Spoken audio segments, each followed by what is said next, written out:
Oke, mari kita mulai ya. Kita berdoa dulu.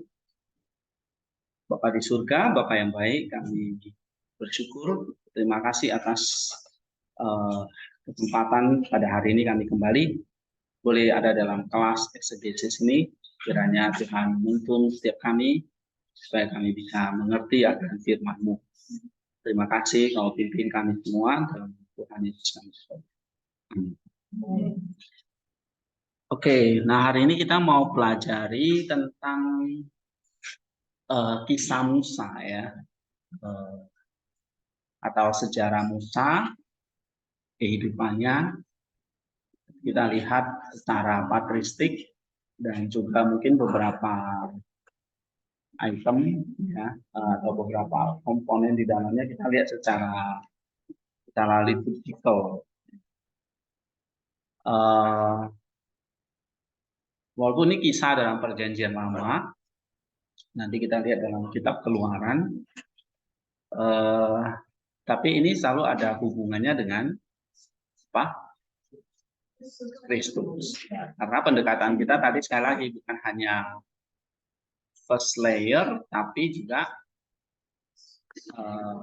sampai top layer ya, 4 lapis. Nah, lapisan yang pertama itu tentang teksnya dan sejarahnya. Ya. Nanti kita baca sejarah kehidupan Musa seperti apa secara global ya, dari Gregory of Nyssa. Saya kira saya sudah posting ya di grup, dan ada yang sudah baca. Kita ulangi hari ini. Itu the first layer. Ya, kita nangkap kehidupan Musa seperti apa. Nanti baru second layernya adalah apa hubungannya dengan Kristus. Ya, jadi second layer itu adalah apa? Christ center ya kan? And the ecclesia. Ecclesia itu berarti apa yang teks ini kan sudah dipakai ya berabad-abad di dalam gereja. Nah, kita perlu tahu apa yang dikatakan oleh gereja. Nah, jadi di sini selain Christ center ya kita perlu lihat apa yang dikatakan oleh gereja melalui para rasul, berarti melalui perjanjian baru, ya kan? Kalau kita baca misalnya tentang kelahiran Musa aja, apa yang dikatakan para rasul tentang itu? Ya, misalnya semak yang terbakar, ya, atau tentang Sarah, Abraham dan Sarah, apa yang dikatakan oleh para rasul, misalnya Paulus. Nah, berarti kalau itu kita berarti menuju ke second layer.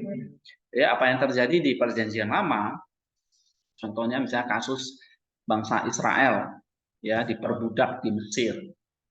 Apa yang dikatakan second layernya? Nah, tentu kita lihat dalam kitab perjanjian baru itu yang dikatakan oleh para rasul. Tapi para rasul aja nggak cukup gitu, ya, karena para rasul kan berganti ya oleh gereja, oleh para bawa gereja, dan teks itu terus dibaca di sepanjang zaman di dalam gereja. Nah, kalau dalam gereja itu umumnya di dalam ibadah, ya, karena gereja itu ya aktivitas utamanya ibadah, bukan cuma kumpul-kumpul bersosial gitu ya, tapi bagaimana worship God. Nah, bagaimana teks perjanjian lama itu dipakai dalam worship God itu. Nah, itu yang dipakai dalam gereja. Nah, kita perlu belajar dari gereja seperti apa teksnya. Misalnya hari ini nanti kita lihat semak yang terbakar. Ya, oleh para rasul lihatnya seperti apa? Misalnya dalam perjanjian baru. Lalu oleh para bapak gereja berarti di dalam gereja. Nah, kita perlu baca misalnya Gregory of Nyssa. Ya, tentang semak yang terbakar itu. Nah, itu yang dipakai oleh gereja. Ya. Sehingga kejadian misalnya semak yang terbakar ya dalam Keluaran pasal 3 itu ada relatednya dengan Kristus. Makanya kalau ada related dengan Kristus itu diajarkan oleh para rasul. Ya kan? Nah, kalau diajarkan oleh rasul berarti diteruskan oleh gereja. Karena gereja fondasi ajarannya para nabi dan para rasul. Nah, nabi dan rasul fondasi ajarannya adalah dari Allah melalui sang anak dari Kristus. Ya, yang kemudian dijaga, dituntun, dipelihara oleh Roh Kudus kepada murid-murid atau kepada para rasul, kemudian kepada para gereja. So, Jadi the first layer kita tahu dulu nih kisah Musa sejarahnya seperti apa. Tapi nggak cukup tentang lahirnya sampai dia membawa bangsa itu keluar dari Mesir dan berhasil masuk tanah Kanaan. For what gitu loh. Kalau kita tahu sejarah itu untuk apa? Nah, makanya ada second layer. Oh, ternyata ini untuk keselamatan saya juga. Ya, Israel diselamatkan untuk keselamatan saya nih. Nah, berarti kita masuk second layer karena itu related dengan Kristus yang adalah keselamatan kita. Paham ya? Nah, kalau related dengan Kristus berarti ada related nggak dengan para rasul? Ada. Berarti kalau mau tahu apa yang dikatakan para rasul, kita baca di mana? Perjanjian baru. Ya kan? Itu semua tulisan para rasul. Baik rasul yang 12 itu misalnya Matius, kemudian Petrus, Yohanes ya kan. Tapi ada 70 rasul misalnya Markus, Lukas, ya. Nah, Yudas itu semua masuk dalam 70 rasul. Sehingga yang nulis semua itu adalah para rasul. Nah, kita mau tahu ajaran para rasul di mana? Di dalam perjanjian baru, Matius sampai Wahyu. Tapi perjanjian baru sendiri pun kan kita bisa tafsirkan lagi ya kan. Nah, siapa yang menafsirkan perjanjian baru? Nah, yang pertama adalah para apostolic fathers, para bapak gereja, misalnya Ignatius itu muridnya para rasul ya. Kemudian ada Clement, ya kan? Ada Polikarpus, muridnya Yohanes, Rasul Yohanes. Nah, mereka adalah para bapak gereja awal di abad kedua yang nulis tentang apa yang diajarkan oleh para rasul. Nah, kemudian berkembang, mereka punya murid-murid sampailah misalnya abad ketiga, abad keempat, ya Apostolic Fathers itu abad kedua. Kemudian abad ketiga, abad keempat, sampailah para bapak Kapadokia. Nah, para bapak gereja, misalnya Gregory of Nyssa itu di abad keempat. Nah, kita perlu baca. Ketika dia baca para rasul, perjanjian baru ya, waktu itu misalnya dia baca surat-surat dari Paulus, bahkan dia baca perjanjian lama, apa yang dia ceritakan, apa yang dia ajarkan kepada gerejanya. Nah, kita perlu tahu. Ya, makanya nanti kita lihat di sini salah satu tulisannya adalah The Life of Moses. Itu tulisan dia yang terkenal dan saya kira paling gampang dicerna ya untuk dari Nisa. Nisa tulisannya itu ya penuh retorika, sulit ya. Tapi The Life of Moses itu menarik sekali, nanti kita baca. Oke.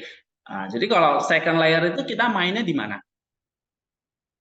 Christ Center dan gereja. Christ Center itu apa pusatnya kepada Kristus? Misalnya saya baca tentang mana nih. Apa hubungannya dengan Kristus? Nah, ternyata ada. Ya kan? Nah, seperti misalnya minggu lalu kita belajar tentang Injil Yohanes, right? Nah, Yohanes misalnya nulis tentang hari raya Tabernakel. Apa hubungannya dengan Kristus? Nah, kemarin minggu lalu kita udah pelajari kan, itu second layer. Tapi hubungan dengan Kristus, Kristus mengajarkannya kepada siapa? Para rasul. Jadi kita perlu belajar kitab perjanjian baru. Kenapa perjanjian baru itu ada? Karena para rasul nulis. Kalau mereka nggak nulis, ya nggak ada perjanjian baru gitu. Karena Yesus sendiri nggak menulis kitab suci gitu, ya. Nah, kemudian diteruskan kepada gereja. Kenapa kok kita perlu baca bapak gereja? Karena kitab suci itu dipakai di dalam gereja, gitu ya. Nah, kemudian kenapa kok kita perlu baca teks liturginya? Karena gereja juga memakai itu. Ya, misalnya nanti kita baca yang ini. Nah, misalnya kita baca Annunciation of the Most Holy Theotokos ini ya. Misalnya di dalam Vesper contohnya. Misalnya di dalam Vesper, kok kita baca ini Pak? Baca perjanjian lama tentang Musa, tapi kok tentang kelahiran Kristus, tentang Annunciation atau maklumat ya. Annunciation itu artinya pengumuman, maklumat bahwa Yesus akan lahir ya oleh sang perawan. Itu tanggal 25 Maret gitu ya, udah lewat. Nah, itu Maria diberitahu oleh malaikat Gabriel bahwa dia akan mengandung seorang bayi gitu ya kan. Kejadiannya itu kan ditulis oleh Lukas ya kan. Nah, kok kita baca itu apa hubungannya dengan semak yang terbakar misalnya? Nah, ternyata gereja memakai teks itu untuk mengajarkan kita jemaatnya apa? Tentang kelahiran Kristus, tentang Maria, tentang seorang perawan yang bisa mengandung. Nah, ternyata itu ada hubungannya dengan semak yang terbakar. Ya kan? Jadi kenapa kok kita baca ini? Misalnya kamu baca Perjanjian Lama, tapi kok larinya ke sini? Karena Perjanjian Lama dipakai oleh gereja. Oke? Paham nggak? Tidak ditinggalkan oleh gereja. Walaupun Perjanjian Baru sudah tertulis, sudah datang gitu. Ya kan? Kristus sudah datang, kitab Perjanjian Baru sudah ada, tetapi gereja masih tetap membaca Perjanjian Lama. Seperti kita sekarang masih belajar tentang Perjanjian Lama. Jadi, paham nggak? Ya, oke. Jadi kalau misalnya saya tanya, kenapa kok kita perlu baca teks liturgi? Karena karena teks-teks suci itu juga dipakai oleh gereja dalam ibadah. Oke, nah setelah itu kan ada homili biasanya ya kan dalam gereja. Imamnya itu kasih homili seperti para rasul ya, kalau dia ngajar selalu dia kasih instruction ya kan. Paulus berkata kitab suci itu menuntun orang kepada Kristus, lalu memberikan apa, mengoreksi ya kan, memberikan instruction dan melakukan good works, pekerjaan baik, misalnya Efesus 2 ayat 10 itu. Nah berarti kalau ada pekerjaan-pekerjaan yang baik, apa teks yang kita sudah pelajari, misalnya sampai eklesia, kita perlu lanjut ke lapisan yang ketiga. Apa lapisan ketiga? Good works-nya ya kan?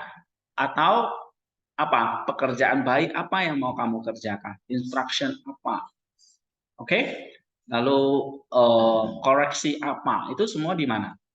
Di dalam lapisan yang ketiga gitu. Ya, sehingga misalnya kamu lihat ya contoh Paulus saja lah, misalnya kepada jemaat di Efesus. Oke, nah kamu sudah apa di situ dicipta oleh Allah, dibuat oleh Allah, ya kan?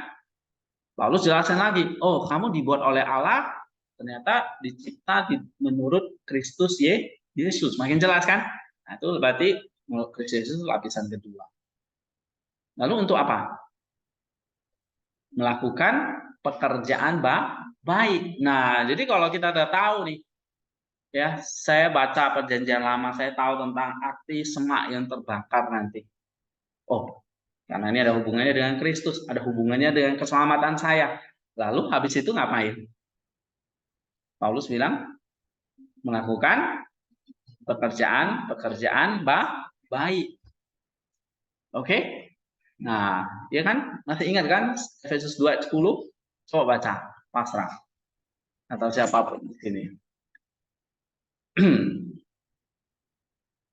Ini minggu lalu ya kan? Minggu lalu. Pekerjaan baik itu berarti ada di lapisan keberapa? Ketiga. Ya. Efesus 2 ayat 10, coba baca. Karena kita ini buatan Allah, diciptakan dalam Kristus Yesus untuk melakukan pekerjaan baik. Iya. Diciptakan Allah sebelumnya. Ia mau supaya kita hidup. Iya. Habis itu kalau sudah melakukan pekerjaan baik, konsisten nggak? Harus terus hidup. Hidup itu katanya apa? Peripateo kan? Berjalan. Nah, kalau berjalan itu kan tidak langsung nyampe, proses sampai kita mencapai lapisan yang keempat itu apa? Teosis. Sehingga waktu kamu baca Bible ini ya, baca Alkitab, itu kayak perjalanan hidup kita. Ya kan? Dan lapisan pertama berarti ini tentang sejarah, tentang saya yang dicipta, dibuat oleh Allah. Oke? Jadi semua kita kalau beriman kepada Tuhan, maka semua kita percaya kita dicipta oleh Allah melalui orang tua kita, ya kan? Terus kita lahir, kita jadi besar, lalu kita masuk nih satu fase kehidupan yang kedua. Apa? Oh ternyata kamu mengerti, saya dicipta menurut Kristus. Saya adalah gambarnya Kristus. Saya adalah fotokopinya Kristus. Ya kan? Gambar yang aslinya ya Kristus, lalu itu difotokopi sehingga jadi banyak. Sama kayak kamu punya buku, ya, kamu fotokopi, kamu sebarin semua gitu. Nah, sama Kristus dia punya gambar itu terus dia fotokopi semua. Jadilah kita ini. Nah, terus jadi kamu ngerti nih, saya dicipta menurut Kristus Yesus. Mesti ngapain ya? Oh, ternyata saya harus bekerja ini untuk gereja. Nah, kamu belajar tentang gereja. Ya kan? Kamu melayani gereja. Oke, gereja menyuruh apa? Oh, kamu harus melakukan pekerjaan baik. Kita kerjakan pekerjaan baik. Lapisan yang ketiga. Oke, sampai apa? Sampai kita sempurna. Jadi, ya kan? Jadi kalau kamu baca Bible, kamu khotbahkan, kamu mesti komprehensif gitu. Ya, kamu mesti komprehensif. Aja orang itu apa? Misalnya kenal, ya, tahu tentang sejarahnya. Tapi bukannya tahu tentang sejarahnya. Sejarah itu cerita tentang apa? Kamu kisahkan. Ya, misalnya nanti tentang Musa. Nanti kita kisahkan tentang Musa. Habis itu apa? Kamu harus beralih kepada apa? Apa hubungannya dengan Kristus, keselamatan kita itu. Jadi kalau orang tahu tentang sejarah bangsa Israel, sejarah tentang bangsa Abraham misalnya, keturunan Abraham itu begini-begini. Apa hubungannya dengan keselamatan kita? Itu tentang dalam Kristus. Ya, apa hubungannya dengan saya gitu. Nah, itu tentang Kristus. Habis itu kamu harus kasih tahu bahwa ini diajarkan oleh para bapak gereja.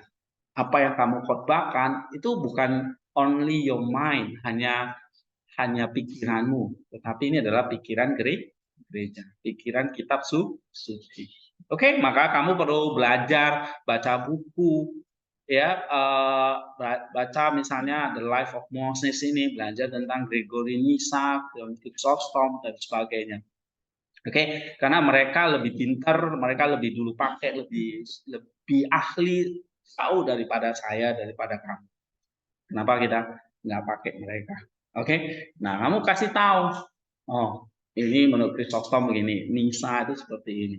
Jadi ya bukan nunjukin kamu tuh pintar, pandai gitu, enggak. Tapi mau mengatakan bahwa teks ini dipelajari oleh gereja seperti ini, digunakan oleh gereja itu seperti ini, seperti ini, seperti ini. Sehingga kamu nggak melenceng gitu, ya, nggak keluar konteks, nggak keluar dari meaningnya. Jadi nanti, ya. Nah, habis itu apa? Kamu perlu sampaikan apa good works-nya, ya kan? Apa relevannya dalam kehidupan sehari-hari dengan sesama, dengan keluargamu, dengan orang tuamu. Kamu harus kasih. Nah, dari good works itu kamu perlu kaitkan misalnya dengan pastoral yang kamu pelajari di sini, ya kan? Tentang edukasi pendidikan yang kamu pelajari di sini. Ya kan, saya kasih contoh misalnya minggu lalu apa? Rendah hati, misalnya gitu kan. Apalagi misalnya minggu lalu kita pelajari tentang Yohanes pasal 7 itu, tentang apa? Misalnya pelajarannya satu. Tentang apa kemarin? Nah, ingat kan? Kita perlu seperti Kristus itu, ya kan? Seperti apa misalnya? Contohnya apa? Nah, misalnya dia orang yang dia nggak marah meskipun saudara-saudara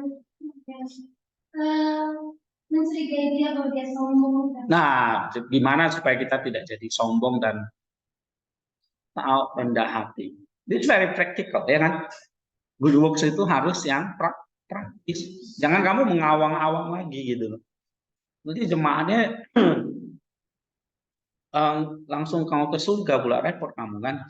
Padahal dia masih di rumah. Apa yang konkretnya? Misalnya supaya tidak jadi sombong. Nah kan kamu perlu cek ya, orang yang sombong itu ciri-cirinya apa sih?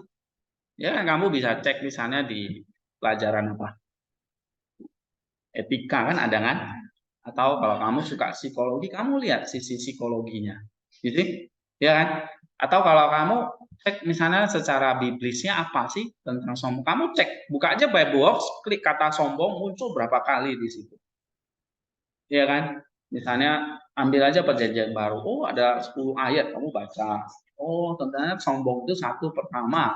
Ya, misalnya ini akarnya dari iblis. Iblis itu bapak dari segala kesombongan. Nah, kenapa orang itu bisa sombong ya? Karena hatinya mau jadi seperti Allah, seperti iblis itu. Oke, nah dari kisah menara Babel dan secara biblis saja itu banyak banget kamu bisa sampein, gitu, ya. Nah, tapi mungkin yang ambil yang praktis-praktis. Jadi jangan kamu eksegesis lagi di langkah yang ketiganya, walaupun kamu bisa ambil secara biblis ya. Tapi secara praktis misalnya secara psikologi dan sebagainya, ya kan? Nah, ada topik tentang loneliness, kesepian. Itu kan sangat sangat psikologis banget. Kamu bisa pakai, ya. Atau topik-topik yang hubungannya dengan manajerial, ya, kamu ambil dari leadership. Misalnya apa ya? Tekun, tidak boleh malas dan sebagainya. Kan ada seperti itu kan? Nah, gimana caranya supaya tidak malas gitu? Nah, kamu bisa belajar misalnya dari budaya kamu. Oh, budaya saya juga males ya ternyata ya. Tapi kan ada penawarnya. Misalnya apa? Ya, saya pernah sharing ya tentang budaya orang Jepang itu kenapa kok mereka maju sekali gitu ya. Waktu mereka di bom atom, terus yang mereka tanya itu kaisarnya nanya itu bukan nanya gini, berapa bangunan yang masih tersisa gitu loh. Tapi nanya berapa guru yang masih tersisa gitu. Ya kan? Jadi Jepang itu bangkit gara-gara mereka punya guru yang hebat-hebat. Ya, punya guru yang hebat-hebat, mendidik bangsanya jadi bangsa yang disiplin, tekun, rajin gitu. Nah, misalnya salah satu kamu bisa itu ya, budaya Jepang itu adalah budaya yang rajin. Misalnya supaya tidak malas apa? Salah satunya set your purpose. Ya, dia bilang tetapkan tujuan hidupmu. Mulai dari bangun pagi, apa yang akan kamu kerjakan? Ya, siang apa yang kamu kerjakan? Malam apa yang akan kamu kerjakan? Set your own purpose. Nah, gitu. Oh iya ya, benar juga begitu. Nah, itu kan salah satu dari sisi budaya ya yang mengajarkan secara praktis. Jadi gimana supaya kita tidak malas? Dari bangun tidur kamu sudah tahu apa yang akan kamu kerjakan. Targetnya apa hari ini? Selesaikan apa misalnya? Oh, mata kuliah Pak Hendy misalnya. Udah harus selesaikan ya. Jangan cuma 5 menit, habis itu ngopi, habis itu main bola, habis itu apa? Cincong-cincong gitu ya kan. Ya udah habis waktu. Ya kan? Ini mah. Oke. Saya lihat berapa hari ini berisik banget terus di rumah saya. Ya kan? Ya bagus sih jadi alarm buat saya juga. Gitu. Ya. Ngoceh aja kali ini. Ya, tapi oke lah ya. Asal itu yang baik gitu. Ya tapi ya gitu. Jadi supaya tidak malas apa? Hah? Apa? Terapkan tujuan. Itu salah satunya, ya kan? Nah, kamu bisa pakai itu untuk tugasnya. Habis itu apa? Kamu mesti kembali mengarahkan semangat itu untuk apa? Hidup di dalam kebenaran itu, ya. Ya, berarti tidak rajin itu bukan sekedar kita jadi orang yang giat aja, tapi giat untuk pengudusan hidup kita.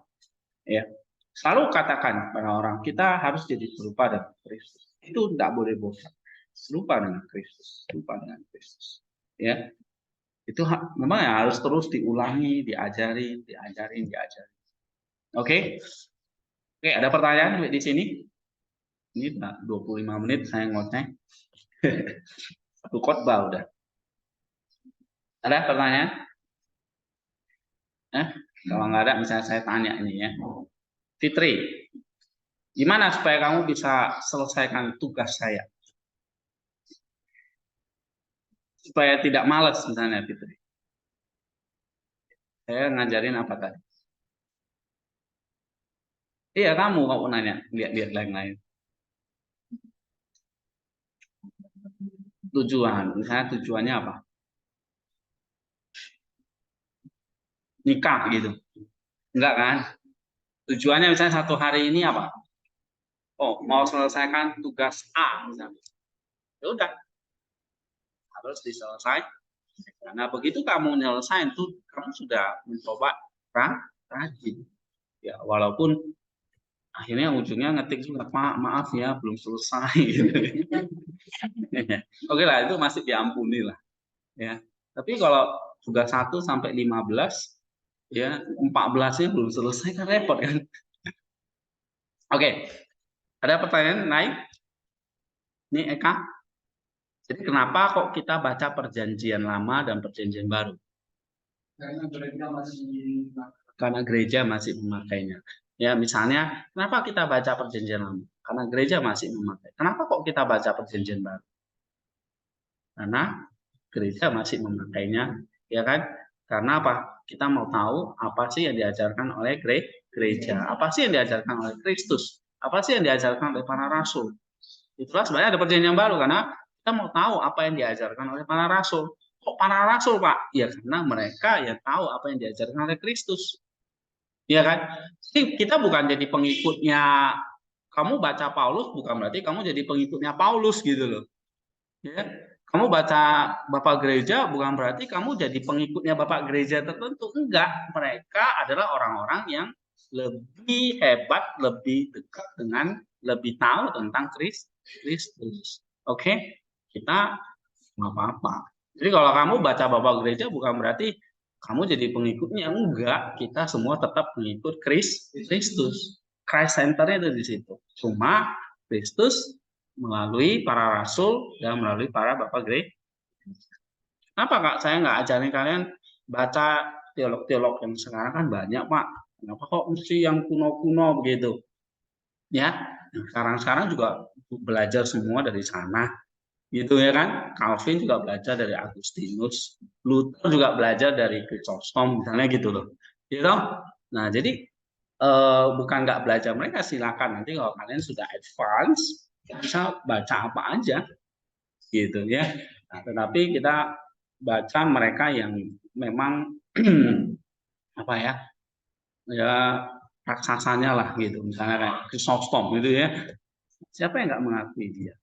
Ya tapi kamu perlu effort ya waktu baca itu ya mesti pelan-pelan gitu, nggak bisa kayak kamu baca misalnya kayak tulisan-tulisan dari saya kan mungkin lebih gampang ya kan. Tapi kalau kamu baca bisa, waduh sulit ya mesti pelan-pelan dicerna gitu. Ya, oke.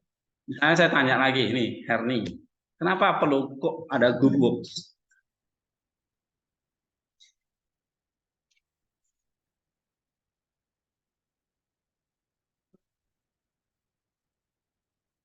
Apa?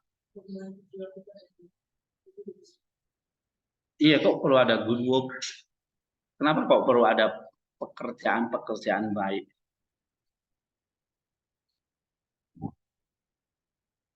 Ya kan? Jadi baca Alkitab itu, aduh, ribet banget ya, nyiapin sebuah khotbah itu jadinya susah ya, ya kan karena harus sampai apa? Sampai mana itu kita targetnya? Ya nagokik kan, gitu. Kenapa kok tidak perlu Google? Katanya perlu latihan. Latihan apa maksudnya?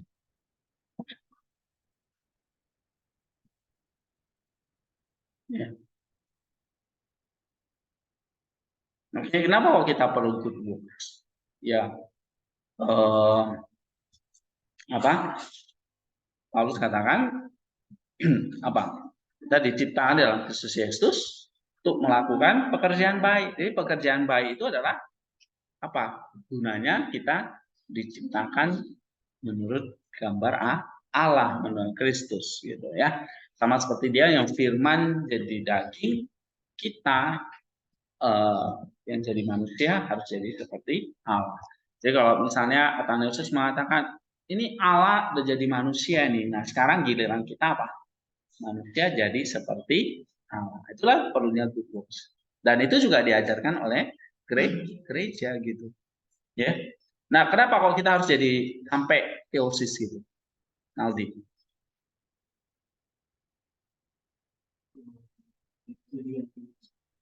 Iya, that's the ultimate purpose-nya. Tujuan akhirnya di situ. Ya kan? Kamu sudah prepare dengan baik semuanya, tapi ternyata kamu nggak nyampe tujuan itu juga sia-sia. Ya, kamu udah melakukan lapisan 1, 2, 3 gitu ya, tapi nggak nyampe ke 4, itu juga perfect, nggak sempurna. Oke. Nah, sekarang kita lihat lapisan 1 dulu ya. Ini nanti kalian sebetulnya ini kisah diambil dari Keluaran ya, Keluaran pasal 1 sampai kisah Musa itu kan eh, apa ya? Dia ini ya, Keluaran pasal 1 sampai pasal yang ke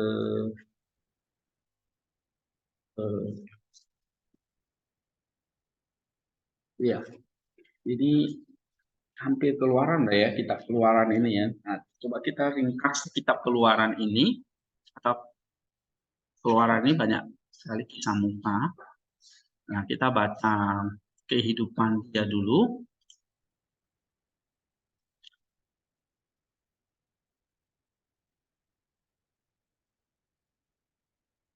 Nah, ini ya kehidupan Musa.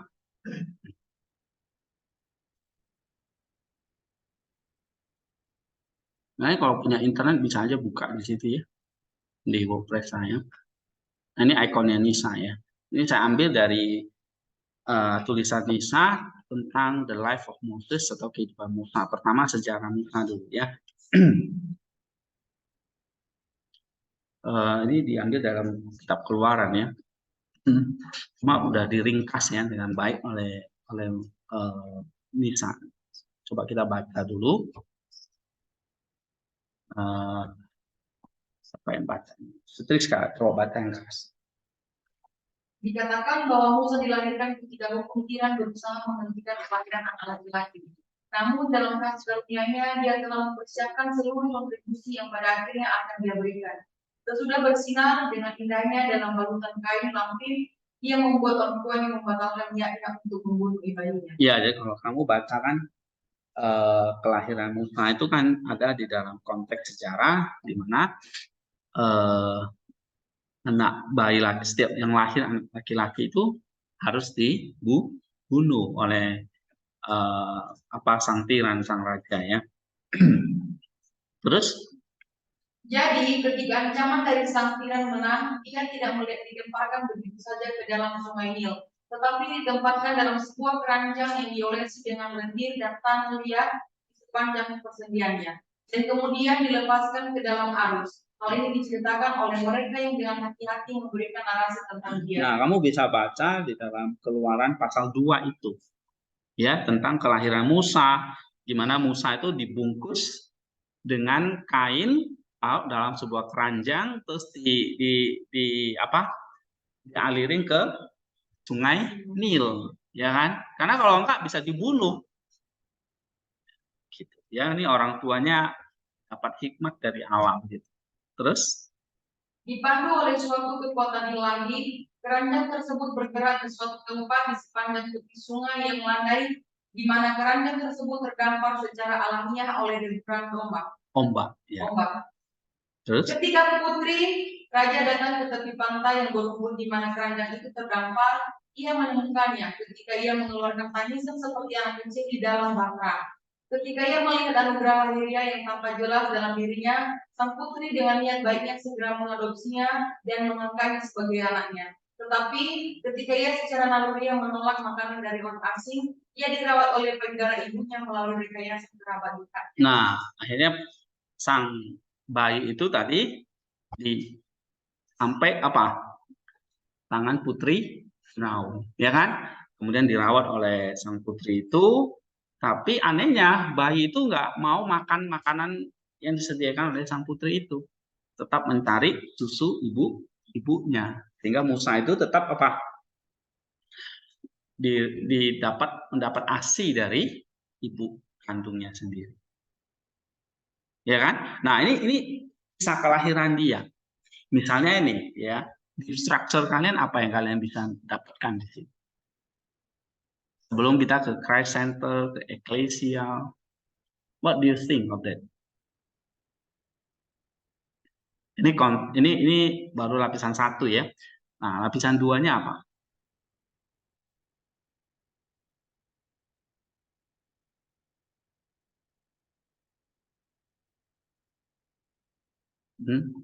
Apa yang menariknya di situ ya? Ini banyak tintanya dikasih. Manner itu. Hah? Tangkap. Isi mas.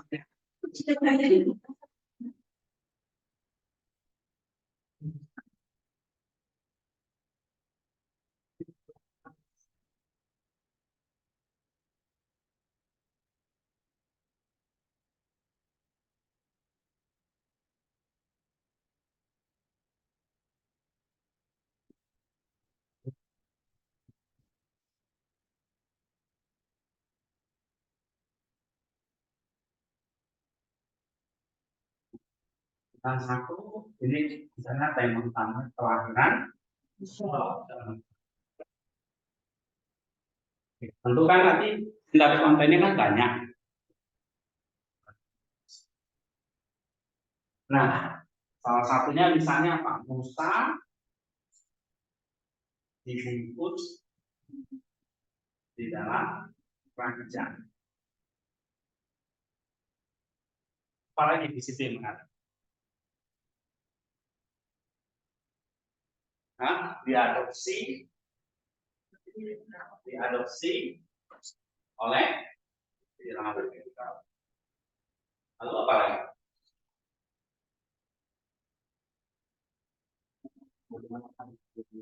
Hah? Iya, diasuh oleh Noah makanan dari orang asing, ya kan? Terus, tapi dia diasuh oleh atau diasih oleh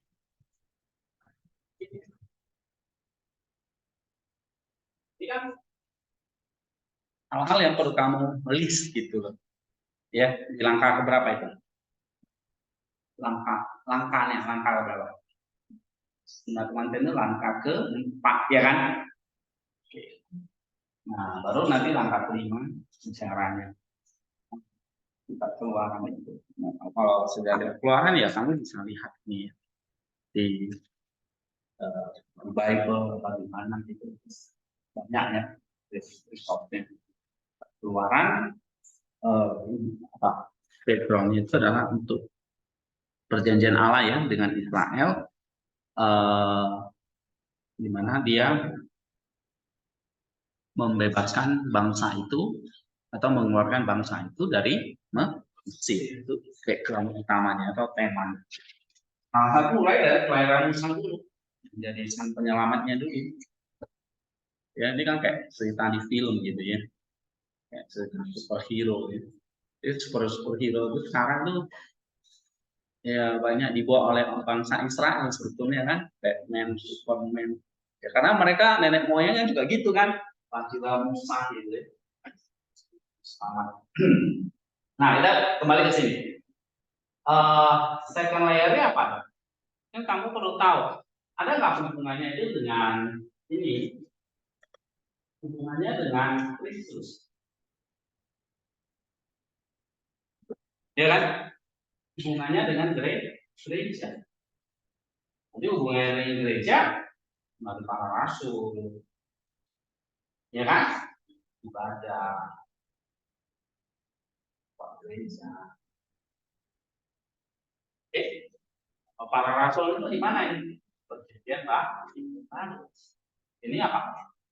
Ini perjanjian lama. Ya kan? Ini Kristus ini apa? Senternya, pusatnya nih. Ada perjanjian lama, perjanjian baru enggak? Karena semuanya tentang dia. Ya kan? Coba baca Yohanes 5 ayat 39. Yohanes 5 ayat 39. Cepat Frank. Kamu harus cepat. Atau yang lain? Ya. Ya. Kamu menyelidiki kitab-kitab suci sebab kamu menganggap bahwa olehnya kamu mempunyai hidup yang kekal. Tetapi walaupun kitab-kitab suci itu memberi kesaksian tentang Iya, kitab-kitab suci itu fokusnya semua tentang aku. Aku itu siapa? yang ada ini Yahweh ini Kristus ini Yohanes 5 ayat 39. Oke, tetapi Kristus mendirikan gereja melalui apa? Para rasul. Ya kan? Rohnya gereja yaitu di bisa bertahan dulu karena mereka disatukan dalam itu suci, ya, dan baca dari para rasul. Kemudian ada para penjaga penginapannya. Masih ingat cerita Tuhan Yesus tentang orang Samaria yang baik hati, ya. Nah, lalu orang yang sakit itu dibawa ke penginapan oleh Samaria itu, oleh Yesus itu. Lalu sang penginapan itu dikasih tahu, kamu jaga rawat ya, sampai sembuh nanti kurangnya berapa, kamu kasih tahu. Nah, penjaga penginapan ini lah para hamba Tuhan, ya, para pelayan Tuhan, para penjaga penginapan itu. Nah, misalnya kita baca di sini nanti bisa. Ya. Tapi gereja ini juga apa? Ya, dengan gereja itu bukan hanya mereka, bukan hanya para rasul, bukan hanya para gereja itu juga kamu. Ya toh? Gereja juga aku, gitu. Ya kan? Ini aku. Jadi sifat personal. Ya kan? Nah, apa yang terjadi? Kelahiran Musa ini juga tentang kamu, tentang kelahiran kamu. Hubungannya dengan kamu. Kalau enggak, ngapain kita baca? Benar nggak? Ya kan? Nah, tentang aku ini, yang personal. Nah, oke. Jadi sebelum kita ke Nisa, ke mana-mana dulu ya. Oke, tentang perjanjian baru dan sebagainya. Coba kita lihat ini tentang aku, tentang kamu dulu. Yang ini kan di langkah ke-6 kan, benar nggak? Kedua ini kan langkah 6 sampai berapa? 8 ya kan? Ini langkah 9, ini 10. Langkah 6, langkah 8. Langkah 8 itu personal dia. Oke? Langkah 6 itu kan ada 2 ya kan? Deep structure. Oke? Ini ya, deep structure-nya kan kamu ini ya, aku. Yang kamu pikirkan apa dalam teks? Ya. You see enggak? Kamu pikir kelahiranmu apa itu? Nah, nanti dari deep structure ini baru kamu gabung. Dan Jesse. Ya? Apa? Nih. Bruno Free.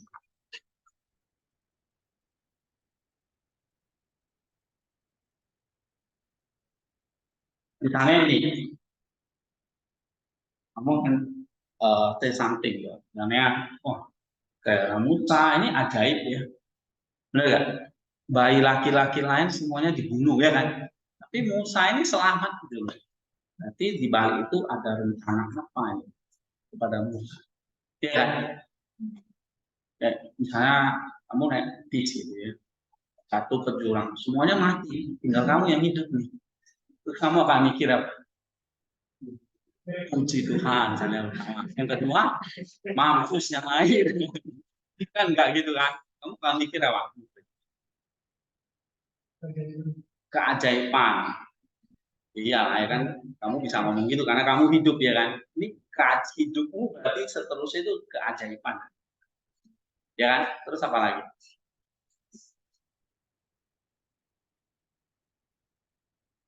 Ini bayi laki-laki yang orang Ibrani basmi semua. Musa yang lolos. Nah, diselundupkan di keranjang, ditaruh di sungai Nil. Ini bukan buaya lagi yang makan, ya kan? Kalau di cerita di Tarsan kan apa itu? Dijaga sama monyet, ya kan? Tarsan ya, itu beneran atau dongeng sih ya? Tapi ini Musa beneran ya. Bukan ditangkap, dimakan buaya gitu atau apa binatang Nil itu apa? Hipotamus itu apa? Udah. Kuda Nil gitu ya. Tapi malah ini kok bisa sampai ke tangan putri Firaun itu kan miracle ya kan. Nah, keajaiban itu apa lagi? What do you think? Apa yang kamu pikirkan? Kalau tadi dari dia bisa hidup dari sekian banyak bayi ini, jadi kayak pilihan sih Pak. Nah, berarti kan ada satu pilihan ya. Dia udah dipilih ya kan. Kayaknya ada rencana apa ini buat si Musa. Oke? Apa rencananya kira-kira? Rencana Allah ini yang menjaga Musa. Oh, ternyata kalau kau baca luaran kan tahu, oh ternyata dia mau jadi penyelamat bangsa Ibrani, bangsa Israel. Oke? Jadi ini ada hubungannya. Dia menjadi tipe dari Kristus. Kalau Kristus penyelamat semua umat manusia, Musa penyelamat bangsa. Paling enggak kan kamu harus mikir ke situ gitu loh. Ya kan? Tapi pikiranmu kan harus kamu cross check gitu. Jangan kamu langsung khotbahkan. Ya. Dikutuk kamu. Kalau kamu salah khotbah. Oke. Nah, kamu cek lagi apa hubungan Inggris. Ya. Oke? Paham? Nah, sekarang kita lihat apa sih yang mau diajarkan di sini. Misalnya kelahiran Musa ini. Di Keluaran pasal 2 ayat 1 sampai ayat 10 itu.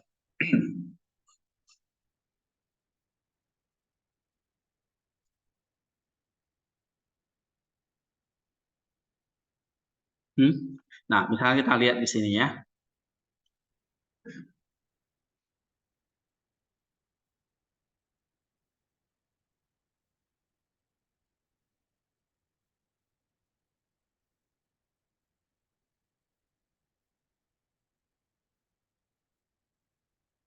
Nah, ini kita coba lihat kan tadi kita udah mikir ini ada keajaiban. Ya kan? Ada Musa dipilih oleh Allah, punya rencana besar terhadap bayi ini untuk jadi penyelah. Nah, apa yang coba kita lihat, apa yang diajarkan oleh gereja, apa hubungannya dengan Kristus? Misalnya kita baca tafsiran dari Nisa ya. Nah, ini tentang perenungan kelahiran Musa ya. Di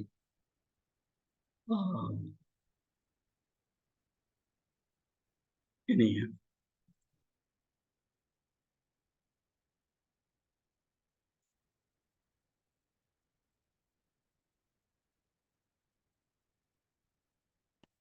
Coba baca Novri.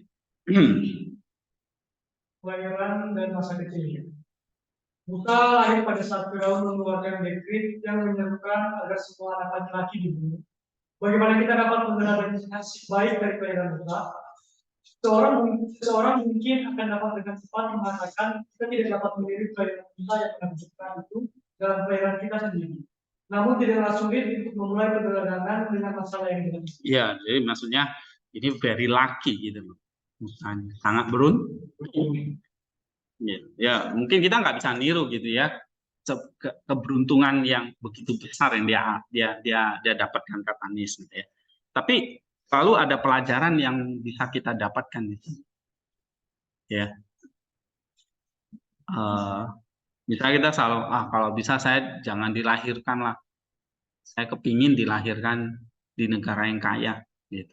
Tapi kan kamu nggak bisa menentukan saya mau dilahirkan di mana gitu kan. Musa juga nggak bisa milih. Kalau bisa ya saya nggak mau dilahirkan dengan kondisi begini kan gitu. Oke, terus? Semua orang tahu bahwa segala sesuatu yang berada di dunia yang terus berubah tidak akan pernah tetap sama, tetapi akan selalu berpindah dari satu kondisi ke kondisi yang lain. Perubahan ini selalu membuat sesuatu menjadi lebih baik atau lebih buruk. Sejarah harus dipahami dalam kaitannya dengan tujuan sebenarnya. Karena kecenderungan material dan nafsu dari hati kita mengambil alih ketika jatuh ke dalam jenis kehidupan feminin yang kelahirannya lebih disukai oleh orang jahat. Kebajikan yang keras dan yang kuat adalah kelahiran yang maskulin. Hal ini ditentang oleh sang tiran yang mencurigai adanya pemberontakan terhadap pemerintahan. Iya, jadi kenapa sang tiran itu membunuh anak laki-laki? Karena dia apa? Hah? Kenapa kok Firaun itu perintahkan bunuh semua anak laki-laki? Hah? Karena apa? Karena dia takut dia ada pemberontakan. Jadi dia maunya ya kehidupan yang lemah saja, yang feminin. Ya. Nah, di sini katakan jenis kehidupan feminin itu lebih disukai oleh orang jahat. Sedangkan yang maskulin misalnya itu lambang dari kebajikan, kehidupan yang keras, kehidupan yang kuat, itu adalah kehidupan yang nggak disukai oleh orang jahat. Ya, jadi misalnya kelahiran misalnya konteksnya misalnya sebelum dia dibunuh saya lapin kan sang tiran membunuh bayi laki-laki. Ya kan? Coba kita baca dalam Keluaran pasal 1 lah ya.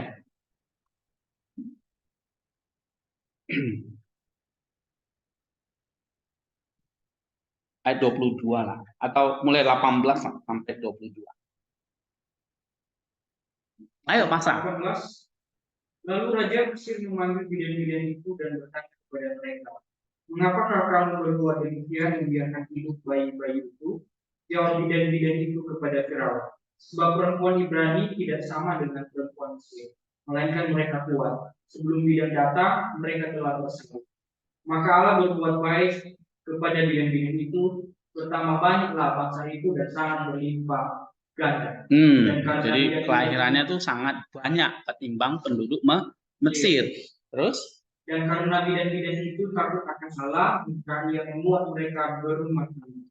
Lalu Firaun memberi perintah kepada seluruh rakyat, "Lemparkanlah segala anak laki-laki yang lahir bagi orang Ibrani ke dalam sungai Nil, tapi segala anak perempuan biarkan hidup." Nah, jadi kelahiran anak laki-laki itu ditakutkan oleh Firaun. Tapi kelahiran anak perempuan itu disukai atau dibiarkan. Kenapa?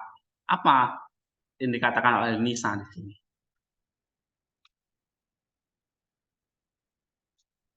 Ya. Karena kelahiran laki-laki itu lebih mencerminkan satu kelahiran yang maskulin. Artinya kelahiran yang akan dipenuhi oleh orang-orang yang akan cenderung berbuat bajik, keras dan kuat. Sedangkan yang perempuan yang lebih cenderung satu kelahiran yang feminin. Sedangkan yang tiran tadi itu adalah raja itu dia lebih suka kelahiran feminin, tidak ada pemberontakan dan tidak ada perlawanan. Iya, maksudnya kelahiran feminim dan maskulin itu bukan lagi dilihat secara fisik ya.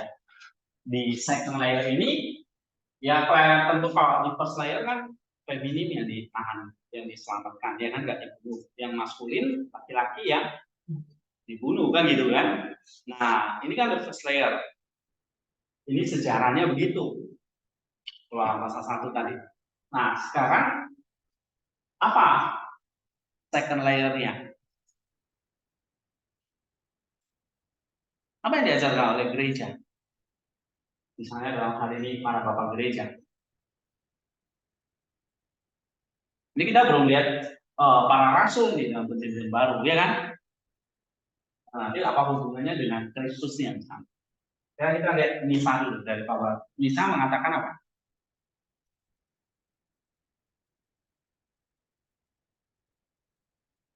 Firaun itu adalah sang tiran, sang jahat, penjahat utamanya. Oke? Nah, kelahiran bayi laki-laki itu lambang dari apa?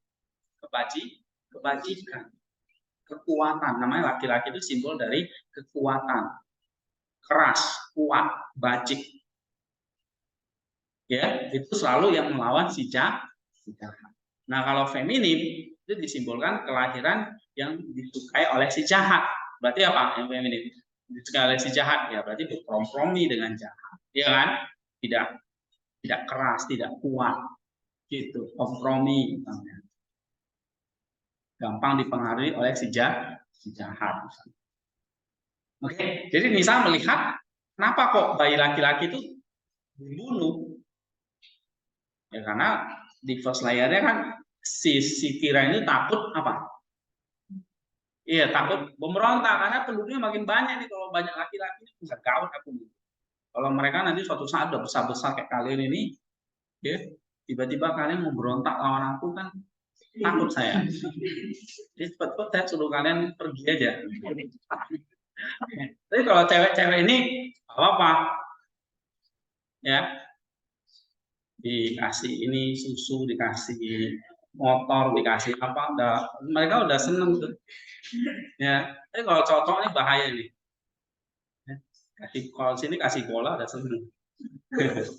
Oke, nggak itu tanda aja. Nah, kalau Nisa bilang apa? Jadi ada satu simbol bahwa memang si jahat dari dulu tidak suka dengan apa? Dengan jangan kamu bilang si jahat nggak suka dengan laki-laki ya, itu maksudnya jahat juga suka nih dengan perempuan juga suka gitu kan, karena Hawa yang digoda, bener kan? Gitu. Nah, oke, paham ya yang kamu baca? Oke, jadi ini adalah second layernya nih. Tapi kalau tadi di mana? Yang Sutriska baca tadi, nah ini first layernya, ya. Bisa kelihatan bedanya? Bedanya beda? Bedanya beda. Maksudnya kelihatan berbeda? Beda ya? Ya. Yang jawab satu orang, berarti yang lain nggak ngerti. Tidur atau gimana nih? Oke. Terus baca lagi.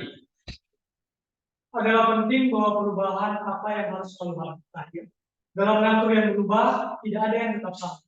Tingkatan kelahiran dalam arti mengalami perubahan secara teratur tidak terjadi melalui tujuan eksternal, seperti halnya kelahiran jasmani yang terjadi secara berubah. Kelahiran ini lebih terjadi karena pilihan. Dalam beberapa hal, kita adalah orang tua kita sendiri yang melahirkan diri kita sendiri atas kehendak bebas kita sendiri, sesuai dengan apapun yang kita inginkan. Pria atau wanita membentuk diri kita sendiri dengan doktrin kebajikan atau buruk. Nah, ini lebih dalam lagi. Apa arti kelahiran di sini? Musa lahir, bayi laki-laki lahir, bayi perempuan lahir,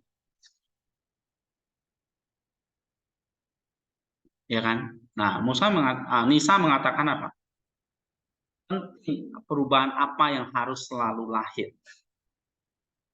Dalam kontrak atau natur yang berubah, selalu tidak ada yang sama. Kelahiran mengalami perubahan secara teratur.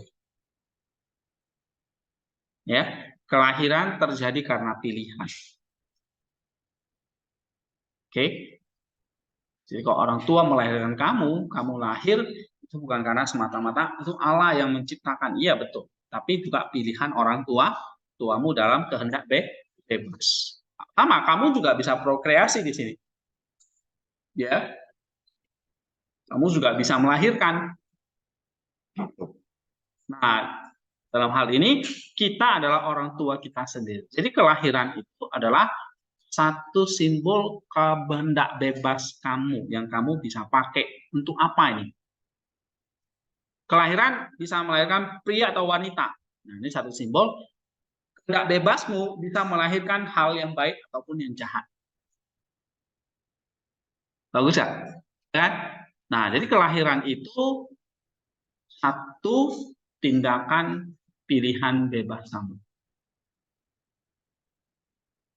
Dan bisa menentukan nih, kamu berbuat baik atau jahat. Tergantung kamu pakai. Ya. Nah, kehendak bebas yang kamu pakai atau kelahiran yang kamu bentuk itulah membentuk dirimu. Bisa dengan menghasilkan kebajikan atau keburukan. Kebaikan atau kejahatan. Oke, jadi kelahiran ini bisa lihatnya secara kelahiran ya, kelahiran Musa kan. Musa lahir. Inilah ya, Musa lahir. Lahir artinya apa?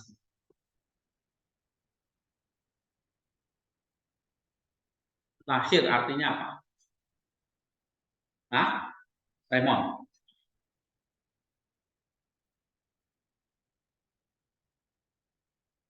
Raymond? Iya kan? Oh, bingung.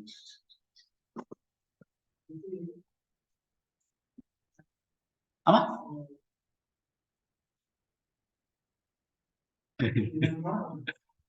Hah?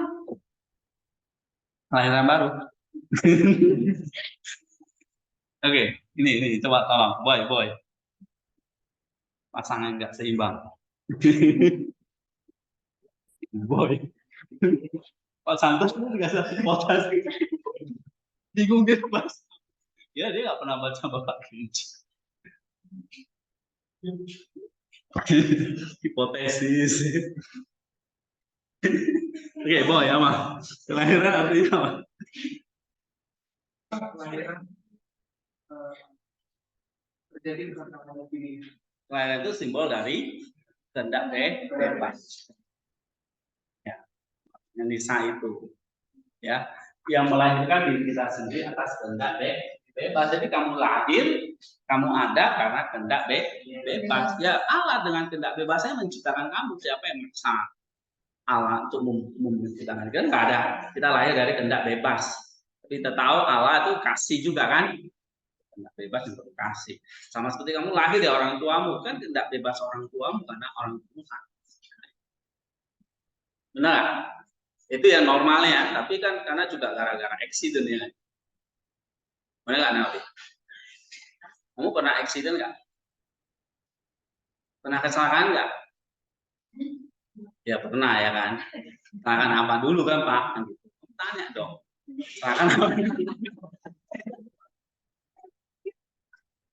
Kalau nabrak orang mungkin pernah ya kan. Oke. Jadi kembali ke sini, kehendak bebas.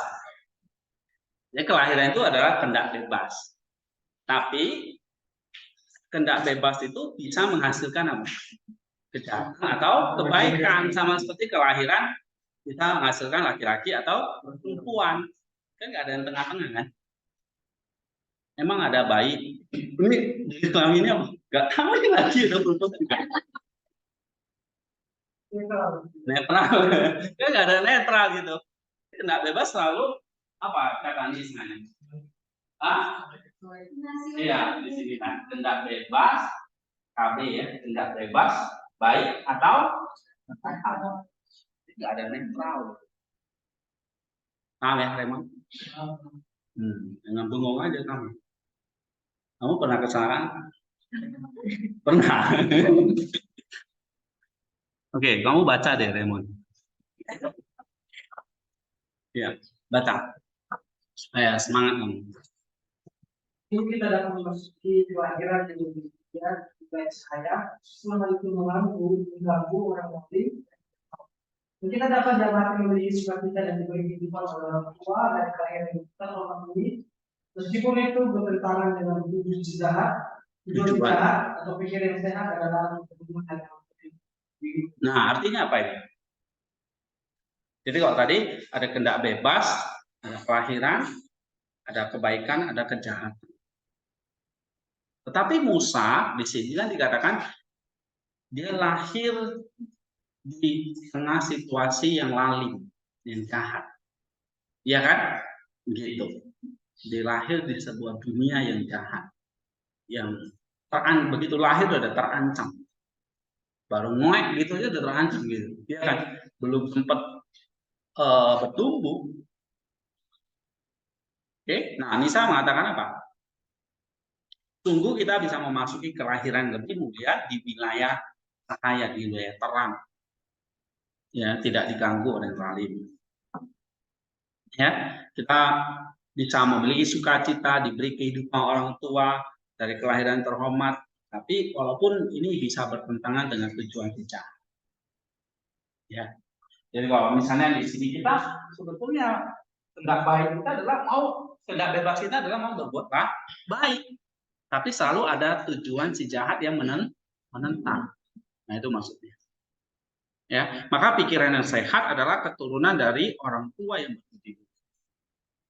Belum kamu lahir, ada benih, benar nggak? Ya, nanti kamu lahir dari benih siapa? Orang tuamu namanya siapa? Ya, siapa nama orang tuamu? Ya kan? Kalian itu serius tertawa. Itu saya tertawa, kalian serius. Sekarang yang gila siapa sih?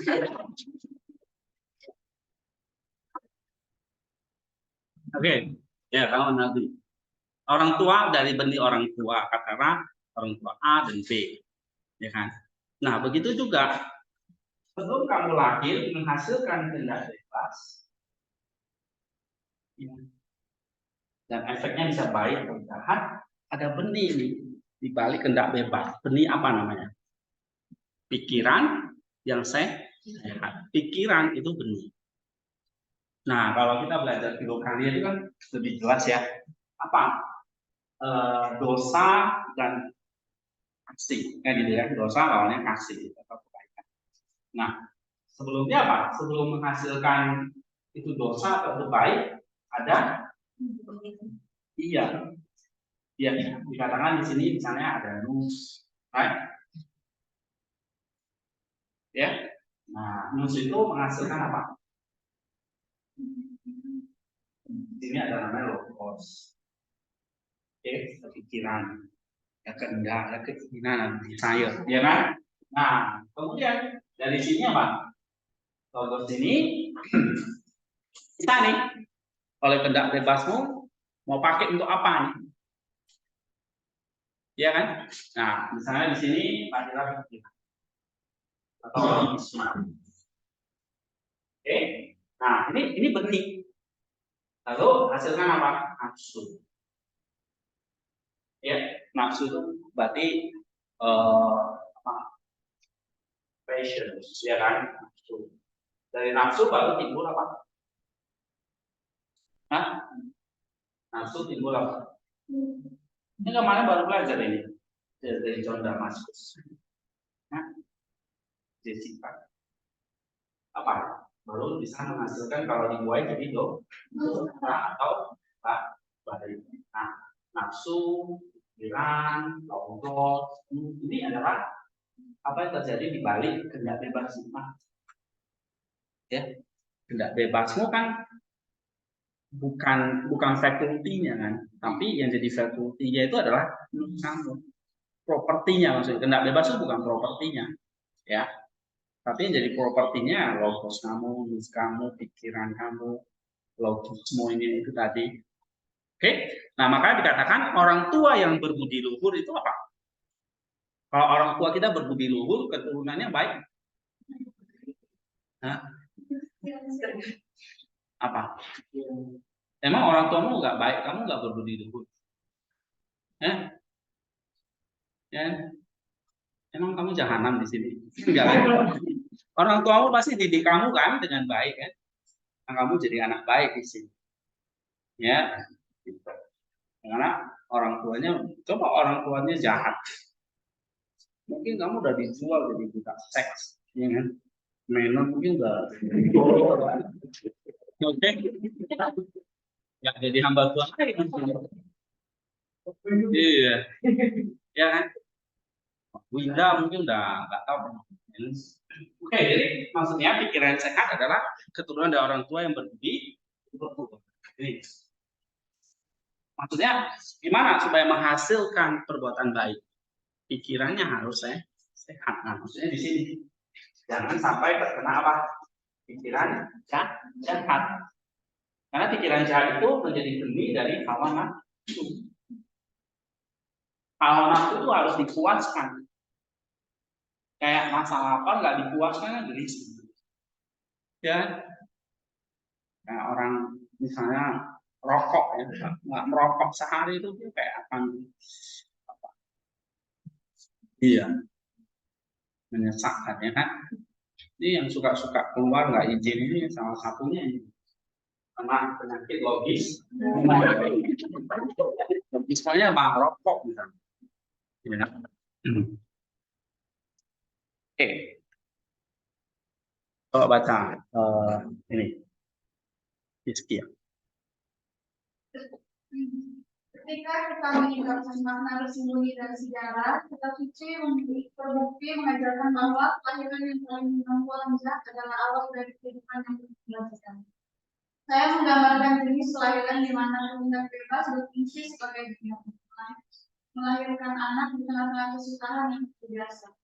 Karena tidak ada seorang pun yang menimbulkan kesusahan pada musuhnya kecuali dia menunjukkan dalam dirinya sendiri tanda-tanda yang merupakan bukti bahwa dia telah melakukan kembali. Nah, artinya apa di sini? Kitab suci mengajarkan bahwa kelahiran yang paling mengganggu orang jahat adalah awal dari kehidupan yang penuh kebajikan. Jadi kelahiran Musa ini kelahiran yang mengganggu orang jahat. Karena dia laki-laki. Kalau perempuan aman ya kan. Tapi karena begitu lahir nih laki-laki. Sang Piran itu udah gelisah. Laki-laki lagi nih. Tuh. Gitu. Ya kan? Benar gak? Nah, kelahiran yang paling mengganggu orang jahat adalah awal dari kehidupan yang penuh kebajikan. Ya. Nah, saya menggambarkan jenis kelahiran di mana kehendak bebas berfungsi sebagai bidan. Bidan itu apa? Ya, yang bantu proses kelahiran itu, ya kan? Bidan itu melahirkan anak di tengah-tengah kesusahan yang luar biasa. Oke, tidak ada seorang pun yang menimbulkan kesusahan pada musuhnya kecuali dia menunjukkan dalam dirinya tanda-tanda yang adalah bukti bahwa dia telah mengalahkan yang lain. Nah, sehingga kelahiran laki-laki itu adalah kelahiran yang penuh dengan kebajikan untuk mengganggu sejarah. Jadi kelahiran Musa adalah tanda awal yang baik, tanda kekalahan sang Firaun. Ya, nanti Musa, kamu lihat dia akan mengalahkan si Firaun. Pulang. Oke, baca kita keluarkan gitu kan? Nanti ada mujizat lain, puncaknya nanti penyeberangan Laut Merah. Habis bangsa Mesir, dia kan ditenggelamkan oleh laut. Nah, jadi kelahiran Musa di sini atau adalah kelahiran yang awal dari kehidupan yang penuh kebajikan. Karena kelahirannya mengganggu. Itu Musa. Tapi kalau dalam kehidupan kita, bisa kelahiran kita akan ngomong apa? Ayo, apa ini? Bisa mengatakan apa? Dan kita harus melahirkan kelahiran yang baik, kelahiran yang mengganggu si jahat, kelahiran yang penuh kebajikan. Iya kan? Nah, misalnya good works-nya apa dong? Kalau kalian di sini good works-nya apa? Melahirkan kelahiran awal dari kehidupan yang penuh kebajikan. Nah, berarti ini kan tadi lupa ya, ketiga tentang pikiran yang sehat, pikiran yang berbudi luhur misalnya. Nah, berarti di sini kebajikannya adalah gimana nih kita bisa menghasilkan pikiran yang benar yang sehat. Ya, sehingga dia bisa mengganggu si jahat. Kalau jahat sering ganggu kamu ganggu balik. Ya kan? Kalau ada yang ngusilin kamu kan kamu usir balik. Nah, oke.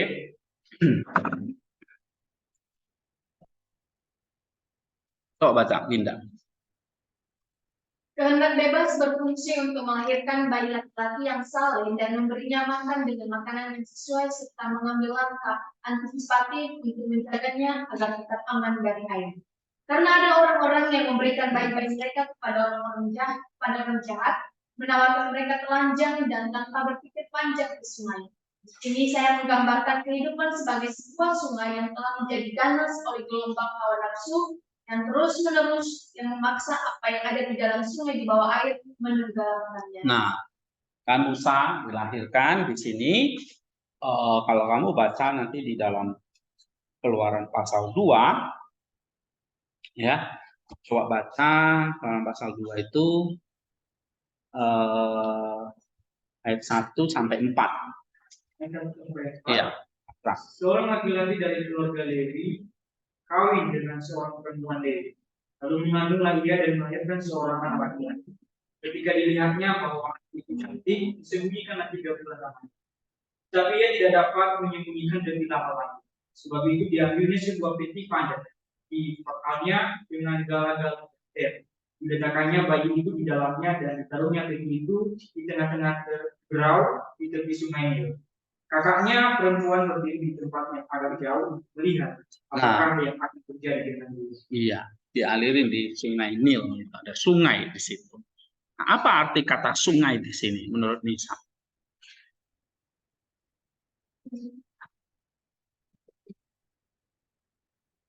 Jadi kalau kelahiran itu adalah kehendak bebas melahirkan bayi laki-laki yang saleh. Ya. Di sini dengan memberi makan dengan makanan yang sesuai. Ya. Di sini dirawat serta mengambil langkah antisipatif. Selama 3 bulan dijaga, diberi makan, ya. Tapi ada langkah antisipasinya supaya nggak dibunuh. Oke, menjaganya dari sang tiran. Oke. Tapi juga gimana supaya dia bisa tetap selamat? Nah, punya ide nih. Taruh di akhir.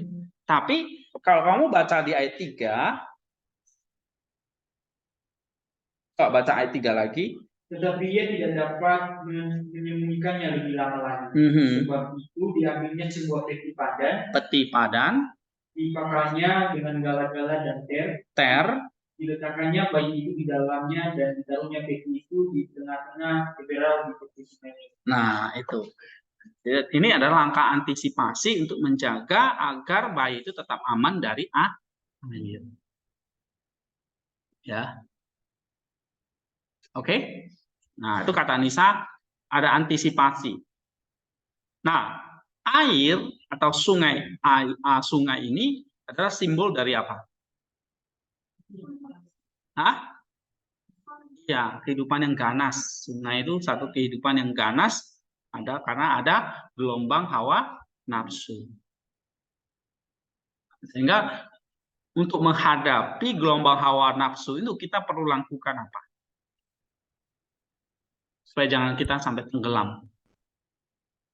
Harus ada langkah antisipasi. Kata Nisa. Nah, berarti second layering apa ini? Ini cara soal antisipasi. Jangan sampai kita diombang-ambing oleh gelombang hawa nafsu. Sungai itu simbol dari hawa nafsu yang siap-siap menenggelamkan kita. Jadi kalau kamu hidup berdasarkan hawa nafsu, ya kamu akan tenggelam. Ya. Bisa ikuti? Oke. Coba baca lagi. Kehidupan membutuhkan pemikiran yang bijaksana dan serius yang merupakan orang tua dari keturunan laki-laki. Sehingga mereka memulai bayi mereka di atas ombak kehidupan ini, membuatnya aman di dalam bahtera sehingga ketika dia datang ke sungai, dia tidak akan tenggelam. Bahtera yang dibangun dari banyak papan adalah instruksi dalam berbagai disiplin ilmu yang mempertahankan apa yang ada di dalamnya di atas permukaan ombak kehidupan. Nah, kamu lihat langkah antisipasi itu adalah langkah yang sangat bijaksana dan serius. Jangan cuma bilang, ya kita mau antisipasi ini supaya nggak tenggelam dalam hawa nafsu. Tapi kita nggak pernah punya pemikiran yang bijaksana dan serius, maka ya kita akan tersapu oleh ombak kehidupan. Nah, kalau kita lihat cerita Musa ini kan ayat 3 tadi dia kasih apa itu? Hah? Dia nggak cuma taruh di keranjang kan, tapi dikasih apa?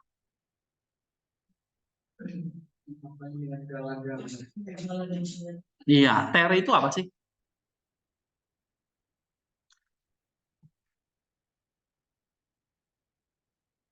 Kalau di sungai itu kan dingin ya. Dikasih penghangat gitu loh, ter itu. Ya kan? Terus apa? Papan-papan supaya nggak masuk air. Ya pokoknya dirancang sedemikian rupa sehingga bayi itu, ya bayi itu kan udah dia pasrah aja kan. Dia masih bayi ya dia belum bisa apa-apain di situ. Alright? Nah, ini ada satu langkah antisipasi bagaimana harus punya pemikiran yang bijaksana, ya. Bata itu dibangun dari banyak papan. Nah, papan itu adalah simbol dari apa? Bijaksana itu simbol, berarti kita harus bisa apa? Mengerti berbagai disiplin ilmu. Gitu. Ya. Jadi kalau kamu misalnya lemah di satu kelemahan tertentu, misalnya apa? Lemah dalam hal apa? Seksual, dalam hal makanan, dalam hal uang, dalam hal kejujuran, banyak lah. Nah, kita perlu belajar nih. Langkah antisipasi adalah kita bagaimana kita jadi bijaksana, kita perlu banyak belajar dengan berbagai macam disiplin ilmu. Ya, nah kata Nisa. Oke, supaya kita bisa melahirkan atau mendapatkan pikiran yang bijaksana. Ya. Coba baca lagi. Nih, generasi. Meskipun ia terbawa ombak, bayi itu tidak terbawa jauh oleh dalam saya, di mana pendidikan hadir. Sebaliknya, dia dibawa ke pinggir dari alami air, membawanya ke tepi yang aman, berarti di luar kesusahan hidup. Iya. Artinya apa di sini?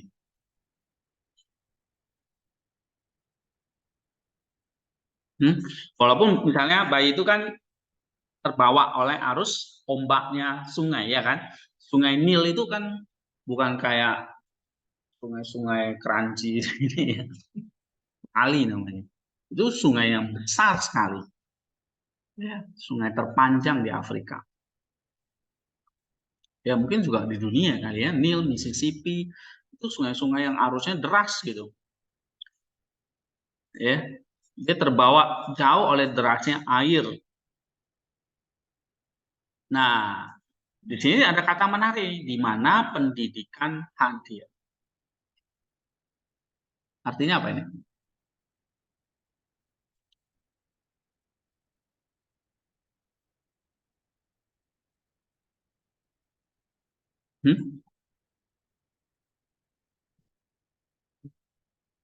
Hmm? Maksud kata pendidikan itu. Dia kan keranjang itu, Bahtera itu kan di tengah sungai air, ya kan? Sungai yang berombak gitu. Derasnya air. Ya. Nah, maksudnya Nisa adalah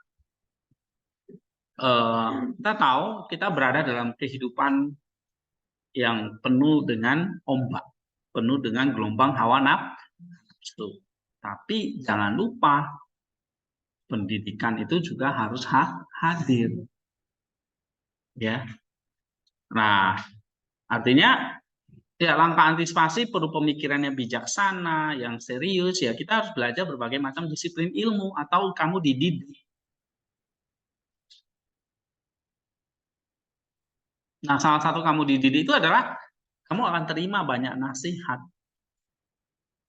banyak masukan, banyak ilmu, banyak pengetahuan, bahkan banyak teguran kan gitu kan.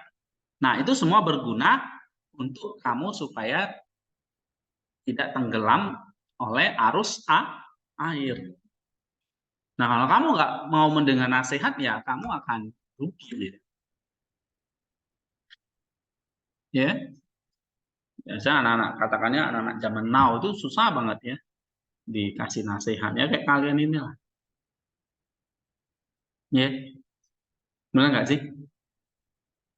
Ini kan pikiran saya yang udah beda generasi dengan kalian. Saya dengan kalian beda berapa tahun ini? Nah, coba umur saya berapa? Apa? 50. Saya 40-an, kamu 20-an. Beda satu generasi, beda 2 dasawar nih. 20-an tahun. Ya, gitu. Tapi kita ada sama-sama di tengah arus ombak. Ya kan? Sama-sama kita ada di tengah sungai ini. Artinya ya di tengah gelombang hawa nafsu. Benar nggak yang saya katakan? Pendidikan mesti hadir. Hah? Perlu pendidikan nggak? Atau nggak perlu, Pak? Handphone aja cukup. Ya kan? Kan enggak. Ya, saya kira semua manusia itu semua perlu pendidikan. Mau zamannya seperti apapun. Ya, tapi misalnya saya katakan, benar nggak sih anak-anak zaman sekarang itu susah banget dinasihati? Kenapa? Pertama nggak merasa butuh, mungkin ya. Nggak merasa benar. Terus mungkin yang dia nasihatnya terlalu sulit, nggak relevan dan sebagainya lah ya, banyak faktor. Tapi kita membutuhkan tadi, kita sadar kita ada di tengah kehidupan yang tidak mudah. Ya, perlu langkah antisipasi. Nah, terus dikatakan ia dibawa ke pinggir, gerakan alami air membawanya ke tepi yang aman, yang berarti di luar kesusahan hidup. Nah, tetapi di balik ombak itu, selalu kan ombak itu ngalirnya kemana? Dari tengah mengalir ke pinggir. Jadi selalu bisa ombak itu memang bisa membawa kita mengalami kesusahan, tapi juga bisa membawa kita ke tepi yang nah ini kata Nism, ya. Terus generasi Pengalaman mengajarkan kepada kita bahwa gerakan kehidupan yang tidak tenang dan bergejolak mendorong mereka yang tidak sepenuhnya tenggelam dalam hukum sihat urusan manusia dan menganggapnya sebagai beban yang tidak berguna bagi mereka yang kewajibannya menciptakan. Orang melarikan diri dari hal-hal ini harus menjadi besar dan tidak memisahkan kaitannya. Bahkan jika dia aman di dalam keranjang karena air mata adalah menjaga yang pasti bagi mereka yang selamanya dekat pada. iya. Apa yang kamu pahami, kamu baca? Siapa? Generasi. Ini kamu mulai males ya, nggak ngerjain tugas. Nanti saya kurusin kamu baru tahu. Badannya makin gemuk. Apa yang kamu baca di situ?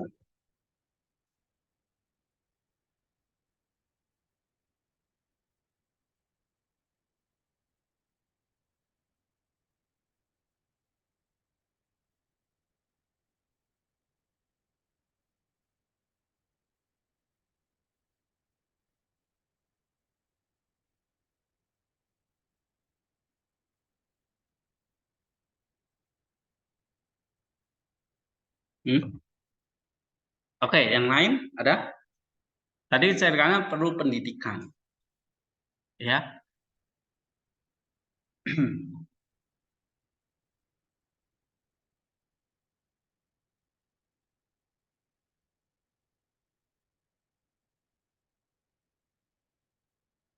Apa?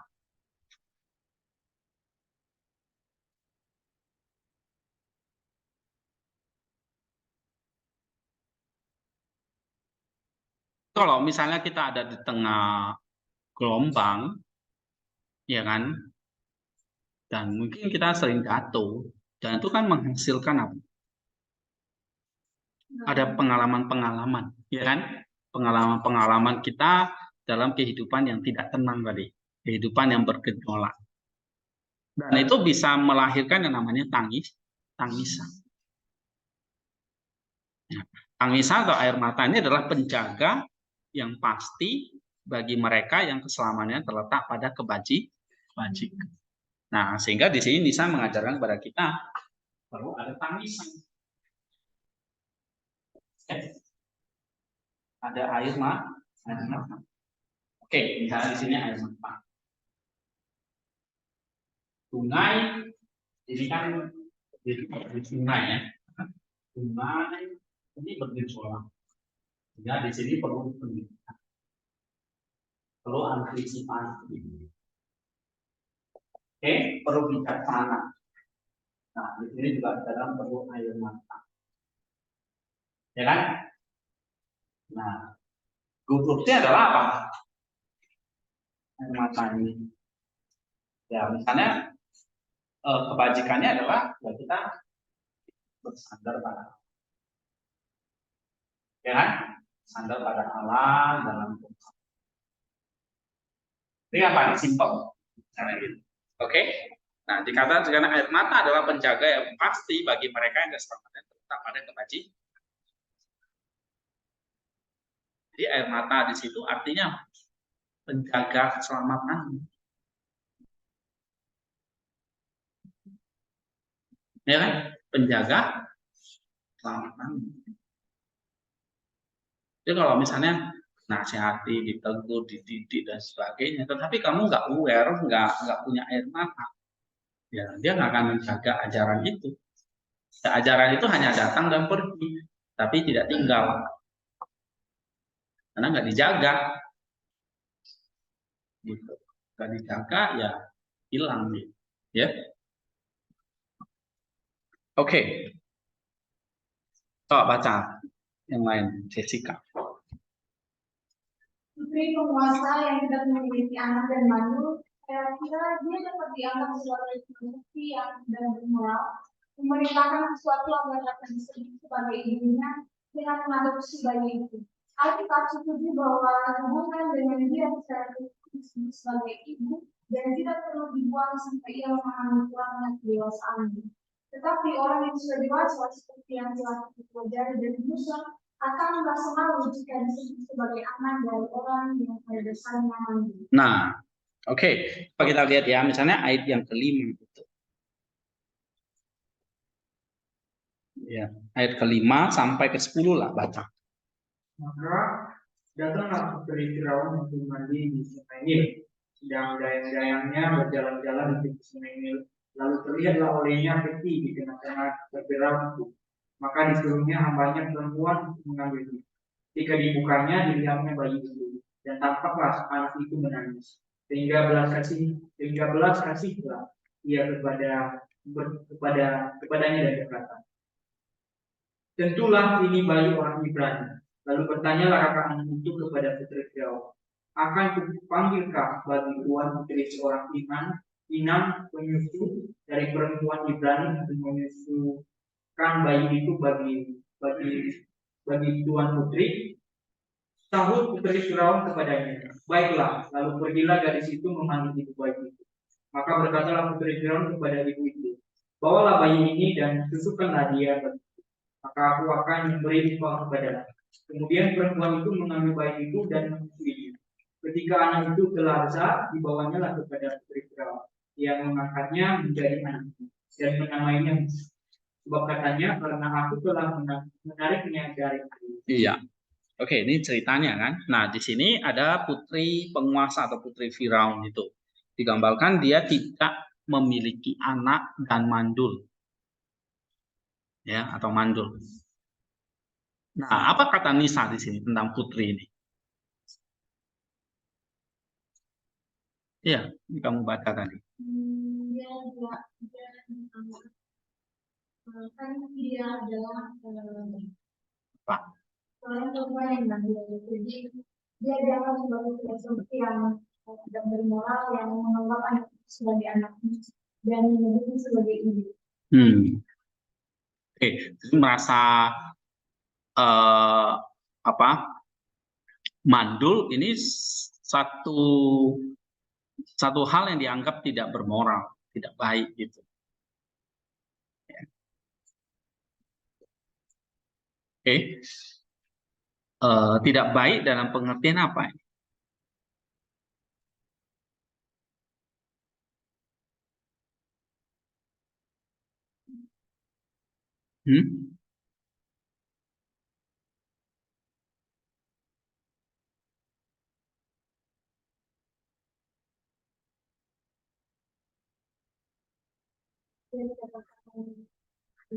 Mandul itu artinya tidak bermoral. Ya. Jadi kalau kita dianggap sebagai anak dari tidak bermoral, tentu kita akan merasa nanti maksudnya di sini ya. Ini second layer-nya. Jadi maksudnya kalau kita hidup dalam keadaan tidak bermoral, kita harusnya malu sama seperti anak dari seorang yang mandul. Tahu kan? Nah, makanya harus ada rasa malu. Jadi selain air mata adalah rasa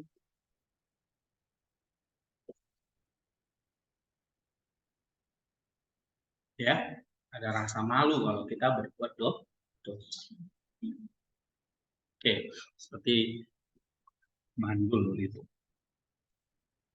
Coba baca lagi. Karena mandul memang adalah pendapat profan yang terus-menerus berada dalam proses persalinan, tetapi tidak pernah benar-benar maju. Dan buah apakah yang dibutuhkan oleh filsafat yang layak untuk persalinan yang lebih lama? Bukankah benar bahwa semua orang yang dipenuhi dengan air tidak pernah menjadi dewasa dan keguguran sebelum mereka masuk dalam cahaya pengetahuan tentang Allah? Meskipun mereka mungkin telah menjadi manusia, jika mereka tidak sepertinya tersembunyi di dalam rahim kebijaksanaan yang mandul. Nah, terus mandul itu mungkin adalah sebuah filsafat profan. Profan itu adalah filsafat yang